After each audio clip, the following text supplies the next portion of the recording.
చంద్రబాబు, పవన్ కళ్యాణ్ ప్రమాణ స్వీకారం నేపథ్యంలో కృష్ణానదిలో భారీ పడవల ర్యాలీ చేపట్టారు. మంతెన ఆశ్రమం నుంచి ప్రకాశం బ్యారేజీ వరకు అమరావతి ఇసుక పడవల యాజమాన్యం సంఘం అసోసియేషన్ ఆధ్వర్యంలో పడవల ర్యాలీ నిర్వహించారు.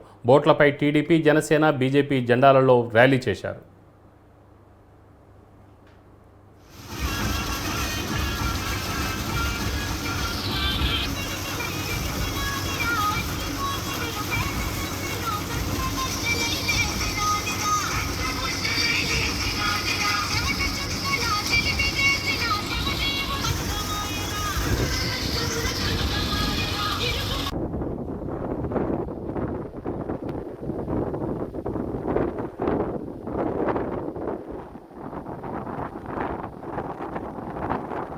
ఇసుక పడవల యాజమాన్యం సంఘం తరపున ముందుగా ప్రమాణ స్వీకారోత్సవం చేస్తున్న ఎన్డీఏ భాగస్వామ్య పక్షాలైన తెలుగుదేశం పార్టీ, జనసేన, బీజేపీ మిత్రులు అందరికీ, నాయకులకి, కార్యకర్తలకి అందరికీ ఈరోజు ప్రమాణ స్వీకారోత్సవం చేస్తున్న శుభ సందర్భంగా చంద్రబాబు నాయుడు గారికి శుభాకాంక్షలు తెలుపుతూ, గత ప్రభుత్వం 2019లో వైసీపీ ప్రభుత్వం ఏర్పాటైన దగ్గర నుంచి 2019 మార్చి 31వ తారీఖున ఈ పడవలు ఆ రోజున నిలిపివేసినారు. నిలిపివేసిన క్రమంలో అందరూ ప్రజాప్రతినిధులకి అందరికీ విన్నపాలు ఇచ్చినా కానీ ఎటువంటి అవకాశం ఇవ్వలేదు.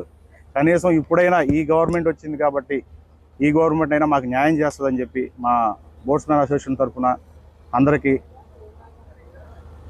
తరపున మేము విన్నవించుకుంటున్నాం. అమరావతి ఇసుక పడవల యాజమాన్య సంఘం సొసైటీ తరపున మాట్లాడుతున్నామండి. మేము 2019 జగన్ గారి ప్రభుత్వం అధికారంలోకి వచ్చిన కాడి నుంచి ఈ 5 సంవత్సరాలు మేము ఖాళీగా ఉండిపోయాం. ఇక్కడ కనీసం 200 మంది పడవల మీద 1000 కుటుంబాలు ఆధారపడుతున్నాయి. గత ప్రభుత్వానికి ఎన్నోసార్లు విజ్ఞప్తి చేశాం, కానీ మమ్మల్ని ఎవరో పట్టించుకున్న భాగ్యం లేదు. నూతనంగా ఏర్పడిన కొత్త ప్రభుత్వం అయినా మా బాధలు తీర్చి మాకు జీవనోపాధి చూపిస్తుందని కోరుకుంటున్నాం. నూతనంగా ఏర్పడిన ప్రభుత్వానికి శుభాకాంక్షలు తెలియజేసుకుంటాం. ఎన్ని పడవలతో ర్యాలీ? 200 పడవలు ఒక 500 మంది. ముందుగా ఎన్డీఏ కూటమికి, చంద్రబాబు నాయుడు గారికి మా శుభాకాంక్షలు.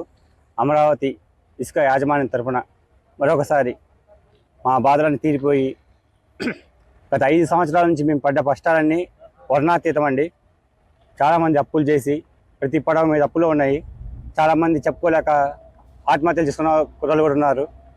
ఈ 5 సంవత్సరాల నుంచి మేము పడ్డ కష్టాలు ఈ రోజుతో తీరిపోవాలని చంద్రబాబు నాయుడు గారు మా కష్టాలను గుర్తించి ఇంతకుముందు ఏ విధంగా అయితే ఇసుక ఉచితంగా ఇచ్చారో అదేవిధంగా మాకు ఇప్పుడు పడవ రిలీజ్ చేస్తారని కోరుకుంటా ఉన్నాము.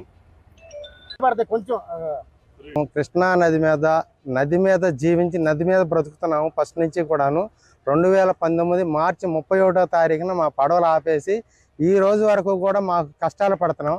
మేము అందులో మా యూనియన్కి అమరావతి పేరు పెట్టుకున్నందుకు అమరావతి రైతులు పడ్డారు కష్టాలు, అమరావతి పేరు పెట్టుకున్నందుకు మా పడవల వారం పడ్డాం కష్టాలు. ఎక్కడైనా చంద్రబాబు గారితో మా కష్టాలు తీరితేనే ఆశిస్తున్నాం మేము. కనుక మా ఎందుకు దయ ఉంచి చంద్రబాబు గారు మాకు న్యాయం చేస్తారని మేము ఆశిస్తున్నాం గట్టిగా. ఇప్పటి వరకు చాలా కష్టాలు పడ్డాం. చంద్రబాబు గారికి ప్రమాణ స్వీకార సందర్భంగా శుభాకాంక్షలు తెలియపరుస్తున్నాం మా అమరావతి యూనియన్ తరపు నుంచి.